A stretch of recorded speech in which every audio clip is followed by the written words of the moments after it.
Bienvenue à tous. Si vous aimez les mystères qui défient la raison et les récits où le destin bascule en un instant, vous êtes au bon endroit. Aujourd'hui, nous allons plonger dans l'univers d'un maître absolu du suspense, Pierre Bellemare. Mais attention, je ne vais pas simplement vous lire ses textes.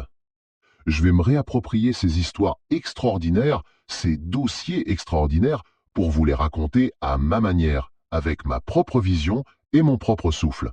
Attachez vos ceintures, car la frontière entre le réel et l'incroyable est parfois bien plus fine qu'on ne le croit. Voici une histoire que vous n'êtes pas prêt d'oublier. Je suppose que nombre d'entre vous, chers amis, se sont déjà rendus compte au moins une fois dans leur vie qu'ils avaient tort. Oh, je suis comme vous et comme vous, je sais que c'est une chose parfois difficile à admettre, pour peu que l'on soit un tantinet têtu. Seulement, il y a des choses sur lesquelles il n'est pas grave de se tromper, des choses pour lesquelles on peut faire amende honorable sans pour autant en faire une question de vie ou de mort.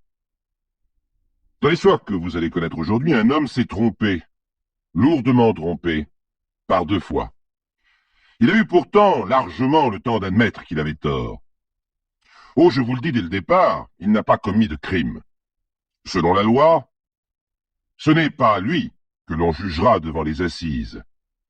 Et s'il est mort maintenant, c'est de mort naturelle, probablement persuadé qu'il n'avait pas tout à fait tort. C'est tout ce qu'un homme dans sa situation pouvait admettre. Cet homme, c'est un père de famille, un homme simple et rude. Il est forgeron à Fresnancourt, dans un petit village du nord-est de la France, où, comme à l'ouest, on est têtu. Depuis 2 ans, il tient bon le père Véron, envers et contre les sentiments que sa propre fille Raymonde éprouve à l'égard d'un garçon qui ne plaît pas à la famille, mais qui surtout ne lui plaît pas à lui. En homme habitué à manier le fer rouge et à le tordre, il ignore les états d'âme de sa fille, comme il dit. La gamine doit céder, et elle cédera. Quant à l'amoureux, Alfred, il est trop malingre, un bon à rien, un rêveur. Il cédera aussi. Tout rentrera dans l'ordre, et il se charge, lui, Véron, de se trouver un gendre qui lui conviendra, un bon gars bien costaud, prêt à faire du bon travail et de beaux enfants, qui nourrira sa famille en travaillant du lever du jour au coucher du soleil, un bon ouvrier, un bon père, un bon mari, et un bon gendre, qui ne perdra pas son temps à parler des étoiles au clair de lune et à raconter toutes ces sortes de bêtises qui viennent dans la tête des gens de la ville. Mais Alfred et Raymonde, le Roméo et la Juliette du village, allaient donner tort au papa irascible. Ils allaient lui donner tort une première fois, puis une seconde fois, en s'y prenant de telle manière que leur histoire d'amour, qui aurait pu, que dis-je, qui aurait dû être banale. Je vous ai dit que Véron, le forgeron Véron, père de la jeune Raymonde, allait avoir tort, plutôt 2 fois qu'une. Voyons donc la première fois. Le forgeron est un homme puissant, haut en couleur, qui a l'habitude probablement de taper sur la table en tonnant ses opinions bien haut. Sa fille, qu'il a élevée seule, en sait quelque chose. Entre eux, les confidences sont rares. Raymonde habite chez sa grand-mère, une paysanne brave, bien âgée, guère bavarde, qui semble venir d'un autre siècle. La personnalité et les allures de sa petite fille lui font un peu peur, de son temps, n'est-ce pas? Alors là aussi, les confidences sont rares. Et Raymonde a 19 ans. C'est dur de se taire à 19 ans, l'âge des rêves, des enthousiasmes, des incertitudes. À qui confier tout cela? À l'instituteur? Elle est trop grande maintenant. Au curé, où il lui dira d'être sage et d'obéir à son père. Au facteur. Il le racontera au bistrot et les garçons riront sur son passage le dimanche au bal. Raymonde n'a pas d'amis de son âge. Et on aurait-elle qu'il serait difficile de leur dire qu'elle a un amant.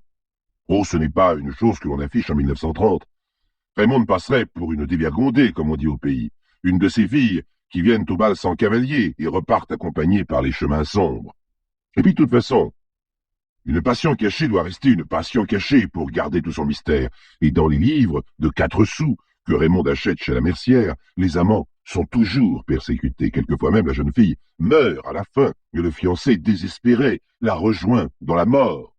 C'est beau. En l'occurrence, le fiancé que fréquente Raymonde depuis 2 ans s'appelle Alfred. Ou ce n'est pas un prénom très romantique, mais peu importe. Alfred Hélin, donc, à 23 ans, il est manœuvrier, c'est-à-dire qu'on l'embauche à la journée pour les travaux agricoles. Madame Hélin, sa mère, a mis au monde 12 enfants, dont 7 sont morts en bas âge. Son médecin dit d'elle qu'elle est peu résistante physiquement et fantasque au mental, on le serait à moi. Monsieur Hélin, son père, est à la retraite, vieux colonial. Il a été réformé pour troubles nerveux à la suite d'un traumatisme reçu en service au commandé. L'ambiance familiale chez les Hélin est assez déprimante, et Alfred, lui non plus, ne se confie guère. Un père instable, une mère usée, un frère qui s'est jeté sous un train il y a 4 ans, on n'a jamais su pourquoi.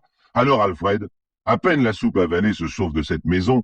Il va errer dans les chemins d'alentour, regardant le monde, rêvant aux étoiles. Tout ce que le père Véron n'aime pas. Un jour, il a rencontré Raymonde. Elle lui a parlé. Ils se sont revus. Ils se sont confiés l'un à l'autre. Et bien sûr, ils se sont aimés.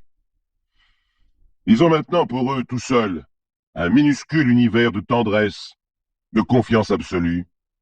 Ce qui leur a toujours manqué, ils l'ont enfin.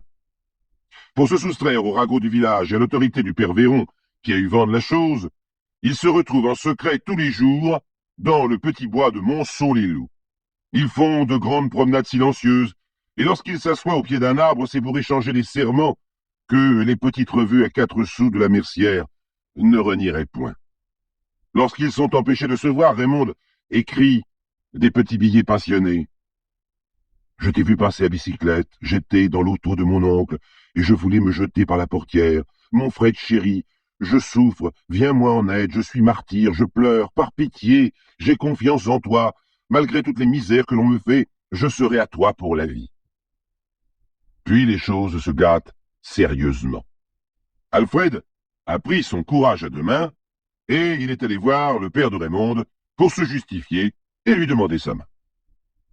Le père s'est fâché tout rouge. Il a traité Alfred de tous les noms. Pour lui, c'est un malade, un ivrogne, un feignant, bref, ce n'est pas un homme, et il n'aura pas sa fille. Et quand je dis non, c'est non, crie le forgeron, en jetant Alfred à la porte. Pleurs, supplications de Raymonde, rien n'y fait. Et le père d'ajouter, tu es mineur, et tu m'obéiras, en tout cas jusqu'à ta majorité. Ah, j'imagine aujourd'hui un père disant ça à sa fille, et se faisant rire au nez tout simplement, ou bien alors subissant une contestation en règle à propos de l'autorité parentale. Mais on ne parle pas encore de contestation en 1930 dans le petit village de Monceau-les-Loups, et le père Véron se persuade qu'il a mis un terme à ce roman stupide. C'est là qu'il commence à se tromper. Il aurait dû essayer de comprendre au lieu de tempêter. À cette minute, il vient de prendre le risque de voir se transformer ce qui n'était peut-être jusque-là qu'une petite amourette. Il vient de prendre la responsabilité de la faire grandir en passion, et par là même de devenir incontrôlable. Pauvre père Véron. Sa forge ne l'a pas habitué aux tourments de Madame Bovary, et il croit bien faire. Alors Alfred et Raymonde, qui jusque-là n'étaient que 2 amoureux incompris, se sentent devenir sublimes. Il ne leur reste qu'une solution, braver la famille, le village et le monde entier par la même occasion. Un dimanche solitaire s'est écoulé pour l'un comme pour l'autre, et l'on a pris rendez-vous pour le lendemain lundi dans le petit bois. C'est le mois de mai. Le village entier est au travail. Raymonde se sauve de chez sa grand-mère et court vers le petit bois où Alfred doit la rejoindre. Il arrive en retard, car il est allé faire une course mystérieuse, une course qui gonfle la poche de son veston de manière inquiétante.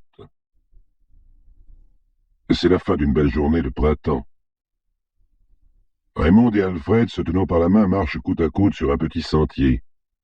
Leur dialogue est difficile, le garçon tremble de nervosité, mais son regard est ferme et décidé.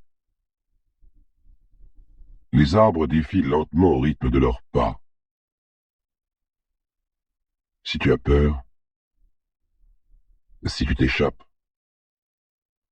je te tirerai dans le dos. Il tire. dans le ventre. Raymond s'écroule, avec juste un léger recul en arrière. Alfred retourne l'arme contre lui, tire à nouveau. La balle pénètre dans sa tête. Il tombe à son tour, et le silence revient dans le petit bois. Le lendemain, dans la rubrique Faits divers de l'Éclaireur de l'Est, on peut lire: la jeune fille, malgré ses blessures, parvint à gagner les premières habitations du village de Pont à Bussy, où elle fut secourue. À son tour, Alfred et Lin, arrivés à l'entrée du pays, les deux désespérés furent transportés d'urgence à l'hôpital de Laon, où nous avons pu apprendre que malgré la gravité de leurs blessures, les deux jeunes gens ne seraient pas en danger de mort. On a pu extraire la balle du corps de la jeune fille. Quant à Hélin, il restera aveugle. L'histoire pourrait s'arrêter là, en effet, comme un simple fait divers. Mais les faits divers sont-ils toujours si simples? Le vieux forgeron irascible aurait-il eu raison de cette histoire d'amour stupide et qui finirait aussi mal? Sûrement pas. Je vous le disais au début de cette histoire, l'avenir va lui donner tort une fois de plus, très vite, et plus gravement encore. Après ce double suicide malheureux, Alfred et Lin passent en correctionnel le 4 octobre 1930, 5 mois environ après le drame de la forêt de Monceau-l'Îlot. Pendant cet intervalle, il est resté à l'hôpital de Laon en traitement. Sa cécité est définitive. Au village, le soir, à la veillée, on cancane un peu. C'était sûr que ça tournerait mal. La Raymond, c'est une orgueilleuse, elle est comme son père. Suffisait que le père dise non pour qu'elle se mette le garçon en tête. Ah, une bien belle fille, pourtant, et qui mérite mieux, enfin. C'est fini, maintenant.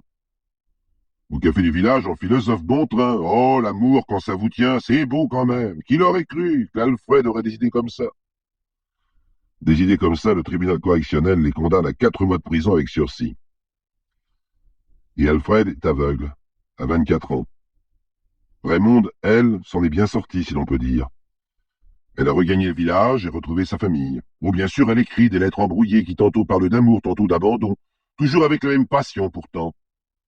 Si tu savais comme tu me manques, je n'avais que toi pour être aimé. Mais Alfred, au fond, n'est pas sûr que la pitié n'entre pas pour beaucoup dans ce genre de déclaration. Brutalement privé de contact avec l'extérieur, il se renferme de plus en plus, devient jaloux. Raymond voit toujours le monde, et le monde la regarde. Il sait aussi que, pour une grande part, il lui doit la clémence du tribunal correctionnel, car c'est elle qui a supplié le procureur lors du procès, en adressant au tribunal une longue lettre qui se terminait ainsi. « Je vous supplie à genoux de ne pas punir Hénin, ce pauvre aveugle déjà puni par lui-même, puisque sa vie désormais doit rester dans la nuit éternelle, ayez pitié de 2 pauvres enfants. » Toujours lyrique, la jeune Raymonde. Alors le tribunal a rejeté l'essentiel de la faute sur le père de Raymonde et son intransigeance. Sur son lit d'hôpital, Alfred a eu le temps de réfléchir à tout cela. Et c'est lui qui écrit maintenant, ou plutôt qui fait écrire à sa fiancée, de l'oublier. Elle répond en le traitant de lâche, d'ingrat. Novembre arrive. Alfred doit partir pour Soissons, dans un centre de rééducation pour aveugles. Et Raymonde, qui semblait s'être un peu détachée de lui, tout à coup ne peut plus supporter l'idée de cette séparation. Elle veut partir avec lui. Mais pour partir, il faut de l'argent. Alfred n'en a pas et le fisc lui réclame les frais de justice de son procès. Voilà bien le fisc. Indifférent aux histoires d'amour. Au reste d'ailleurs. Plus d'argent, plus de foyer, plus de métier. La misère. Et le père de Raymonde refuse toujours le mariage, bien entendu. Plus que jamais même. Il prétendra plus tard qu'il avait donné son consentement. Si cela était vrai, on comprend mal ce qui va suivre. Quoi qu'il en soit, le mardi 11 novembre 1930, jour de l'armistice, Alfred sort de l'hôpital de Laon. Raymond est là. Il est 13 heures. L'un s'appuyant sur l'autre, ils descendent lentement la rue Saint-Martin. Il fait gris et froid, et ils ne savent où aller. Alors ils se dirigent vers la gare. Raymond est glacé, il s'attable devant des boissons chaudes, et Alfred parle. Il veut faire comprendre à Raymond que la vie sera difficile. Il faut de l'argent, des soins, trouver un emploi plus tard. Raymond s'en moque. Alfred continue son monologue dans le décor sinistre, au milieu de tintements des tasses, du halètement des locomotives. Les voyageurs sont rares et fatigués, ils ne s'attardent pas. Un ivrogne sur une banquette, une femme chargée de paquets, un vieillard près du poêle qui s'enfume. On ne les remarque pas. On a l'habitude dans les buffets de gare. Les gens qui refont ou défont leur vie avant de prendre un train. Raymond ne se rend pas compte que son fiancé a changé. Elle ne se rend pas compte que cette angoisse dans la voix, c'est la peur. Car maintenant, Alfred est là, a peur de tout, des gens qu'il ne voit plus et qui peut-être le regardent, de Raymond, qu'il aime toujours, mais qui n'a plus de visage, de geste pour lui. Il est jaloux de tout ce qui est là et qui ne lui appartient plus. Alors il se lève. Un seul refuge pour retrouver peut-être la vie d'autrefois, sa mère. Il faut qu'il retourne là-bas au village. Sa mère l'accueillera, il en est sûr. Il est maintenant près de 5 heures. Raymond va prendre 2 tickets au guichet, les voilà sur le quai, puis dans le train. À 20h45, ils sont à Fressancourt et se dirigent vers la maison des parents Hélène. Elle est déserte. C'est bête. Si seulement quelqu'un attendait, si quelqu'un tendait les bras, servait la soupe, rallumait le feu en parlant de tout et de rien, peut-être que si quelqu'un était simplement là. La porte d'une chambre est ouverte. Il y a un lit. Un beau lit de campagne gonflé d'un édredon de crotonne. Au-dessus, un crucifix de bois. C'est là qu'on trouva Raymond étranglé, sur le lit. Lui, debout sur le pas de la porte, attendait les gendarmes. Le surlendemain, on pouvait lire à nouveau dans l'éclaireur de l'Est, mais sur 2 colonnes et en première page cette fois. Que se passa-t-il exactement? Au premier interrogatoire, Hélène déclara s'être élancée sur la jeune fille et comme un fou lui avoir serré la gorge à plusieurs reprises, jusqu'à ce qu'elle perdît connaissance. Bientôt, la mort avait fait son œuvre. Le drame se déroula sans témoin. À leur retour, les parents avertirent les gendarmes.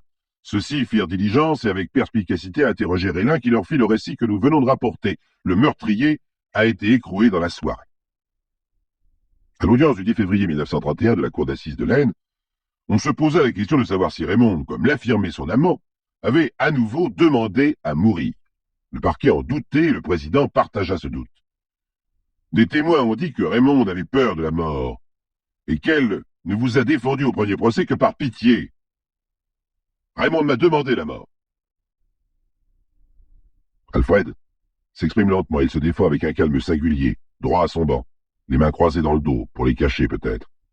Dans la grande salle gothique de l'ancien évêché où siège le tribunal, l'auditoire grandit à chaque minute, passionnément attentif. Une curiosité malsaine les attire vers cet accusé qui ne voit pas ses juges. Raymond vous avait dit qu'elle vous épouserait à 21 ans. 2 ans, c'est vite passé. Pourquoi vous aurait-elle demandé la mort? Elle en avait assez de tous ces affronts, et ses parents ne voulaient plus me tolérer dans sa chambre. Alfred dit cela naïvement. Rien ne l'ébranle. On vous dit paresseux, sournois, brutal, alcoolique.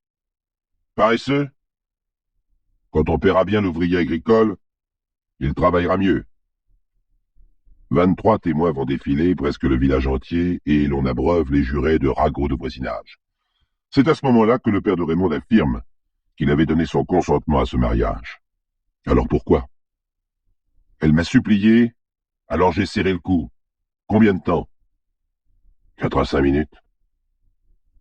Vous étiez calme comme maintenant? Comme maintenant. Et en étant calme, vous avez pu serrer le cou de votre fiancé pendant 5 minutes? C'est un coup de désespoir. J'étais entré dans le désespoir de Raymond.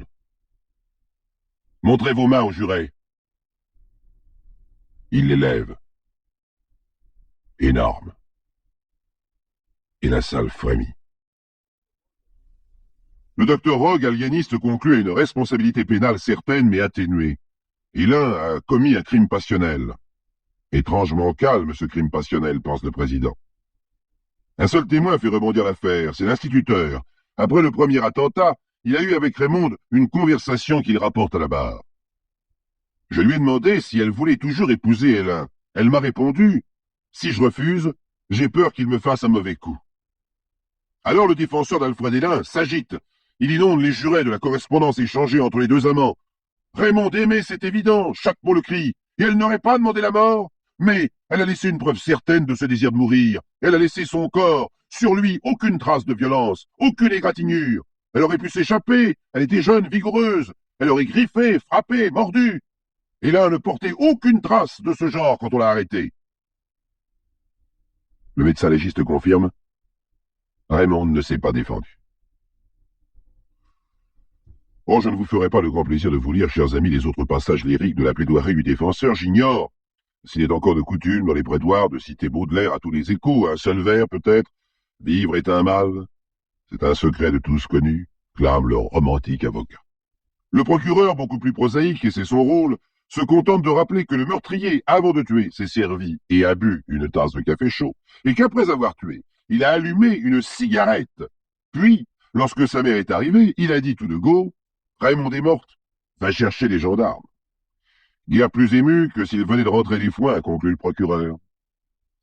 En vérité, la seule chose qui troubla les jurés était que cette fois-ci, Alfred Hénin n'avait pas tenté de se suicider.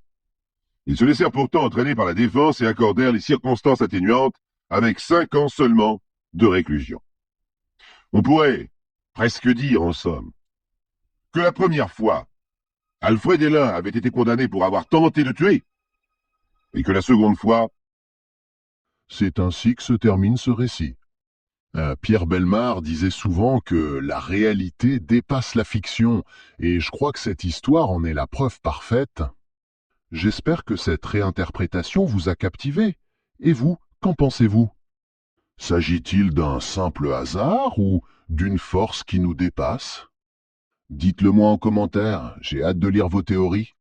Si ce format vous plaît, n'oubliez pas de laisser un pouce bleu et de vous abonner pour ne manquer aucun de nos prochains rendez-vous avec l'insolite. Merci de m'avoir suivi et à très bientôt pour une nouvelle histoire extraordinaire.